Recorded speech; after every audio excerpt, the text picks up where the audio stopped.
We all have secrets. What is yours? Silent Secrets Audio. Confess in the comments. One confession changed the way I locked my front door forever. I used to laugh whenever people said an old house could remember what happened inside it. I thought creaking floors were just aging wood, and strange noises were always the wind looking for somewhere to escape. That changed the night I agreed to house sit for my older sister. She had just bought a farmhouse outside a small town in northern Ontario. It sat alone at the end of a gravel road, surrounded by pine trees that swallowed sound. The nearest neighbor was almost half a mile away. She warned me about one thing before she left. "If you hear knocking after midnight," she said, trying to sound casual, "don't answer it." I rolled my eyes. She smiled, but it wasn't the smile I knew. It was the kind people force when they're hoping you'll stop asking questions. The first evening was peaceful. I unpacked, ordered takeout, watched an old movie, and listened to rain tapping against the windows. Around 12:30, the power flickered. Then the house became completely silent. No refrigerator hum. No insects outside. Nothing. A minute later, knock, knock, knock. 3 slow knocks on the front door. I checked my phone. No signal. I looked through the peephole. No one. The porch light illuminated only drifting rain and empty wooden steps. I almost opened the door out of curiosity. Then I remembered what my sister had said, so I walked away. A few seconds later, 3 more knocks. This time they came from the back door. I froze. The front porch and back porch were separated by the entire house. Nobody could have crossed that distance so quickly without making noise on the gravel. I grabbed a flashlight from the kitchen and forced myself not to look outside. Eventually, the knocking stopped. The next morning, I convinced myself it had been teenagers playing a prank, until I noticed muddy footprints, not leading toward the house, leading away from it, as if someone had walked out of the wall itself. That afternoon, I drove into town for coffee. The cashier recognized my sister's address immediately.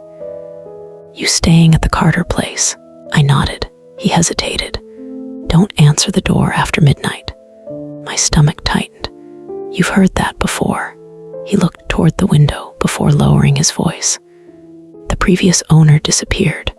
Police found every door locked from the inside." I laughed nervously. "So someone broke in." "They never found anyone." That night, I decided I was done being scared by stories. At exactly 12:31, 3 knocks. Front door. I ignored them. 3 knocks. Back door, then 3 knocks. Upstairs, inside the house. Every hair on my arm stood up. I slowly climbed the staircase. The hallway smelled damp, like wet soil after heavy rain. The knocking came from the bedroom at the end. Knock, knock, knock. I pushed the door open. Nothing. Just an empty room with faded wallpaper and an antique wardrobe standing against the wall. Then I noticed something scratched into the inside of the bedroom door. "Don't let it see you answer." Before I could process those words, the wardrobe door creaked open by itself. Inside hung only one old coat, but beneath it, someone was breathing, slow, patient, like they had been waiting for me. I backed away without taking my eyes off the wardrobe. The breathing stopped. The house became silent again. Then my phone vibrated. 1 bar of signal had suddenly appeared. A text from my sister arrived. "I forgot to tell you. If it gets inside, don't speak. I stared at the message. Another vibration. Except, the second text wasn't from my sister. It came from her number. Open the wardrobe. I immediately called her. No answer.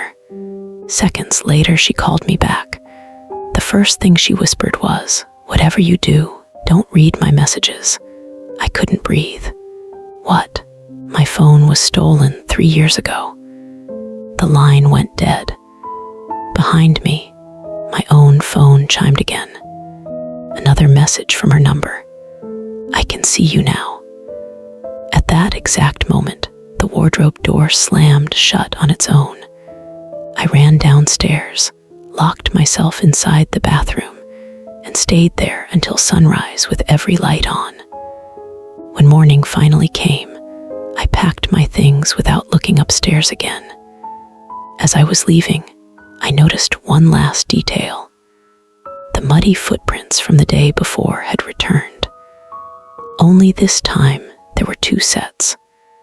One led away from the house. The other led toward my car.